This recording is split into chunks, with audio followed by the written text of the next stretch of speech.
అంటూ కూడా ఇక షర్మిల అడుగుల్లోనే తాము పయనిస్తామంటూ ఆర్కే విధంగానే కొంతమంది నాయకులు కూడా ఇప్పటికే చెప్తున్నారు. సో వైసీపీని వేయడానికి సిద్ధంగా ఉన్నారా? అటు కాంగ్రెస్ బలం పుంజుకోబోతుందా? ఒకవేళ ఎదురు సైకిల్కే ఎక్కువ ప్రాధాన్యం ఇవ్వబోతున్నారా? ఏదేమైనప్పటికీ కూడా వైసీపీ నుంచి వలసలు అయితే స్టార్ట్ అయిన విషయం మనకు తెలుస్తోంది. ఏం జరిగింది, ఏం జరగబోతుందని మాట్లాడదాం. మనతో పాటు డిబేట్లో పార్టిసిపేట్ చేస్తున్నారు అడిసిమిల్లి శ్రీనివాస్ గారు, పొలిటికల్ అనలిస్ట్, అమర్ జహా బైక్ గారు ఉన్నారు, ఏఐసీసీ మెంబర్, అదేవిధంగా శ్రీధర్ రెడ్డి గారు ఉన్నారు, వైసీపీ అధికార ప్రతినిధి, జుండి రాకేష్ గారు ఉన్నారు, టీడీపీ నాయకులు. వెరీ గుడ్ మార్నింగ్ అండి, వెల్కమ్ టు ద షో అందరికీ కూడా. ఫస్ట్ శ్రీనివాస్ గారు గుడ్ మార్నింగ్ అండి. నమస్కారం అండి. ఏపీ పాలిటిక్స్ ఎప్పటికప్పుడు హీట్గా ఉన్నాయి. ఎలక్షన్స్ దగ్గరికి వచ్చేటికి ఇంకెంత హీట్ పుట్టిస్తాయో కూడా తెలియని పరిస్థితి. నిన్న సీఎం జగన్ చేసినటువంటి కామెంట్, సాధారణంగానే అధికార పార్టీ కాబట్టి ప్రతిపక్షాల మీద ఇప్పటి వరకు విమర్శలు చేయడం మనం చూస్తున్నాం. ఏమీ చేయలేదు, మేము వచ్చిందైతే జరుగుంది, గత బడ్జెట్ ఇప్పుడు బడ్జెట్ సేమ్ అనే విషయాలు ఇప్పుడు మాట్లాడుతున్నవి కాదు, గతం నుంచి మాట్లాడుతూనే ఉన్నారు. ఎక్కువ ప్రాధాన్యం మేము ఇచ్చామని చెప్పుకోవడం. కానీ నిన్న చెప్పినటువంటి రెండు అంశాలు, ఒకటి కుటుంబాలను చీల్చే రాజకీయాలు చేస్తున్నారు, వచ్చే రోజుల్లో భవిష్యత్తులో ఇంకా పొత్తులు ఎక్కువైపోయే అవకాశం ఉంటుంది అనే విషయాన్ని ఏ విధంగా చూడొచ్చు? అందరికీ నమస్కారం అండి. ప్యానల్లో ఉన్న సభ్యులకి, మీకు, ఆశా గారు, అందరికీ నూతన సంవత్సర శుభాకాంక్షలు. ఇక్కడ జగన్మోహన్ రెడ్డి గారు అధికార పక్షం అధికారంలో ఉన్నారు. గత ప్రభుత్వం ఏమో అభివృద్ధి చేసింది, తానేమో అభివృద్ధి చేశారనేటువంటి ప్రజలు నిత్యం చూస్తూనే ఉన్నారు. కాబట్టి దాని మీద మనం చర్చ అవసరం లేదు. ఇప్పుడు సబ్జెక్ట్ కూడా కుటుంబాలను చీలుస్తున్నారు, ఇంకా పొత్తులు ఎక్కువయ్యే అవకాశాలు ఉన్నాయని చెప్పేసి ఆయన వ్యాఖ్యానించారు.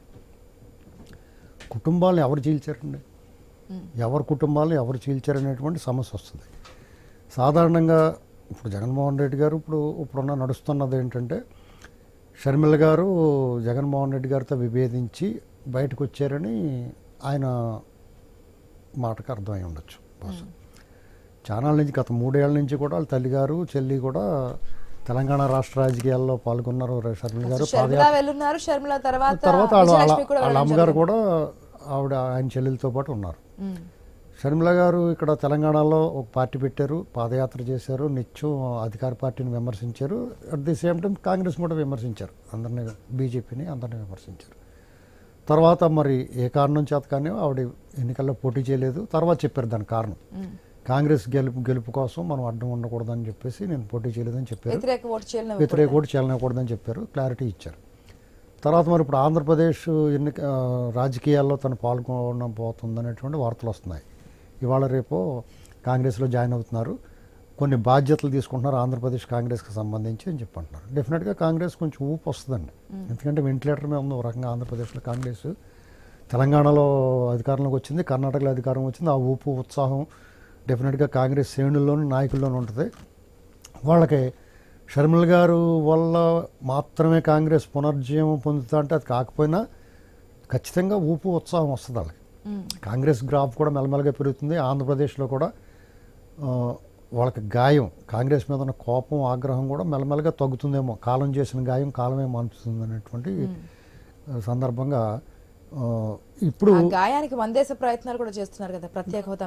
మీకు రాహుల్ గాంధీ గారు కూడా ఏం చెప్పారంటే, ఇప్పుడే కాదు గత 4 ఏళ్ల నుంచి ఇప్పుడు సందర్భం వచ్చిన ఆయన, మేము కేంద్రంలో అధికారంలోకి వస్తే మొట్టమొదటి సంతకం ప్రత్యేక హోదా అంటున్నారు. ఆ విషయంలో రాహుల్ గాంధీ గారు నమ్మొచ్చేమో అనిపిస్తుంది. ఎందుకంటే అంటే అధికారంలో ఇప్పుడు బీజేపీ కానీ వాళ్ళకి ప్రత్యర్థులు ఏమంటారంటే, మీరు అధికారంలో వచ్చినప్పుడు కదా అంటారు. కనీసం ఆ మాట అంటున్నారు కదా అని చెప్పేసి, ఇప్పుడు పెట్టకపోయినా పెట్టే అంత మాట, మంచి మాట మాట్లాడుతున్నాడు కదా అనేటువంటి ఒక సానుకూలత అయితే వస్తుంది ఎవరేమనుకున్నా కానీ. ఇదే వైసీపీ కూడా ప్రతిపక్షంలో ఉన్నప్పుడు, అంటే 2019 ఎలక్షన్స్ అంటే ప్రతిపక్ష హోదాలో ఉన్నప్పుడు ప్రత్యేక హోదానే కదా చెప్పున్నారు, మేము కేంద్రం మెడలు వంచి తీసుకొస్తాము, ఎంపీ స్థానాలు ఇవ్వండి అని చెప్పినటువంటి పరిస్థితిలో ప్రజలు కూడా నమ్మున్నారు.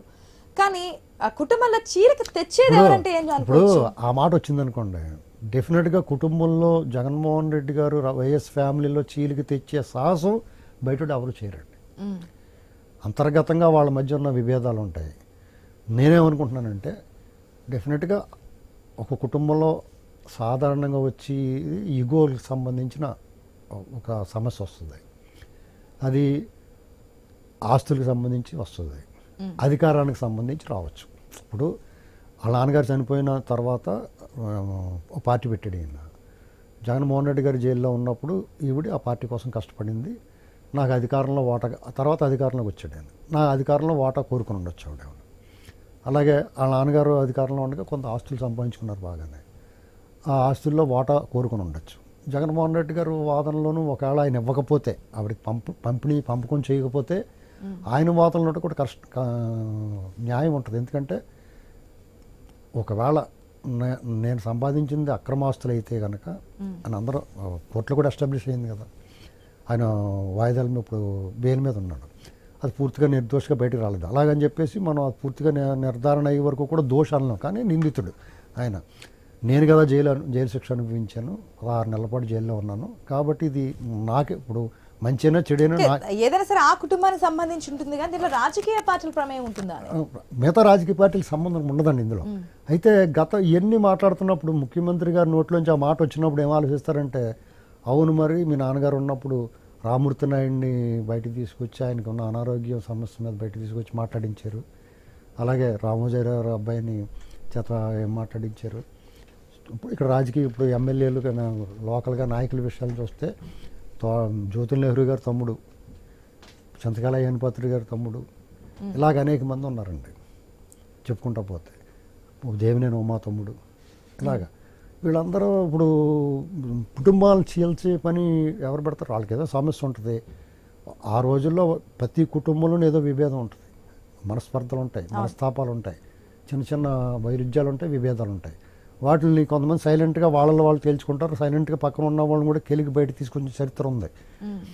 ఇలాంటి పరిస్థితుల్లో మమ్మల్ని చీల్చి ఇంకా పొత్తులు పెట్టుకుంటారు డెఫినెట్గా. రాజకీయ పార్టీలు అన్న తర్వాత ఒకరికొకరు సహకారం ఉంటుంది. జగన్మోహన్ రెడ్డి ఏమన్నారు ఒక్కసారి విందాం, అంటే ఒకసారి క్లారిటీ వస్తుంది కదా ప్యానెల్లో ఉన్నటువంటి మెంబర్స్ కూడా ఏం మాట్లాడారు, మాట్లాడిన దాంట్లో అర్థం ఏంటి అనేది. ప్లీజ్ ఒకసారి జగన్మోహన్ రెడ్డి నిన్న కాకినాడ బహిరంగ సభలో చేసినటువంటి కామెంట్స్. ప్రతి ఇంటికి కేజీ బంగారం ఇస్తాము అని చెప్పే నాయకులు వస్తారు. రాబోయే రోజుల్లో ప్రతి ఇంటికి ఒక బెంజ్ కార్ ఇస్తామని చెప్పే నాయకులు కూడా మీ ఇంటి దగ్గరికి వస్తారు. రాబోయే రోజుల్లో కుట్రలు ఎక్కువ జరుగుతాయి, కుతంత్రాలు ఎక్కువ జరుగుతాయి, కుటుంబాలను అడ్డగోలుగా చీల్చే కార్యక్రమాలు కూడా జరుగుతాయి. రాబోయే రోజుల్లో పొత్తులు ఎక్కువగా పెట్టుకుంటారు, కుటుంబాలను చీలుస్తారు, రాజకీయాలు చేస్తారు, అబద్ధాలు చెప్తారు, మోసాలు చేస్తారు. ఇవన్నీ కూడా జరుగుతాయి. అప్రమత్తంగా ఉండమని చెప్పి మిమ్మల్ని అందరినీ కోరుతా ఉన్నా. రాజకీయ పార్టీల తర్వాత విమర్శ చేస్తారో ఆయన కొద్దిగా ప్రజలు అప్రమత్తం చేయాలనుకుంటా. ఆల్రెడీ అన్ని జరిగిపోయినాయి 2019లో. నేను చెప్పినవన్నీ జరిగిపోయినాయి. కుట్రలో, కుతంత్రాల్లో, అసత్య ప్రచారాల్లో, ఇంటికో బంగారు పీటిక, కారు ఇస్తానంటాం అన్నీ అయిపోయినాయండి. ఇప్పుడు వీళ్ళు కొత్తగా ఇచ్చేది ఏముంటుంది ఎవరు వచ్చినా కానీ. అయితే ఒకటి, అధికార ప్రతిపక్షాలు ఒకరినొకరు విమర్శించుకుంటే పొత్తుల విషయంలో మనం ఎవరిని తప్పు పెట్టలేం. ఎలా తప్పు పడతామండి? ఎవరైనా మరి జగన్మోహన్ రెడ్డి అంటే సీఎం చేసిన కామెంట్స్ వెనుక ఆంతర్యం అంటే పొత్తు ఎవరు పెట్టుకున్నా, ఇప్పుడు సంబంధించిన పొత్తుల విషయంలో క్లారిటీ ఎలా ఉండాలంటే అండి, పొత్తు ఎవరు పెట్టుకున్నా బహిరంగంగా పెట్టుకోవాలి. రెండు రాజకీయ పార్టీలు బహిరంగం, అంతేగాని సీక్రెట్గా తెర వెనక బాగోతాలు అంటారు కదా, అలాంటి బాగోతాలు మాత్రం చేయకూడదు. ఎప్పటికైనా ప్రజలకైతే తెలుస్తుంది కదా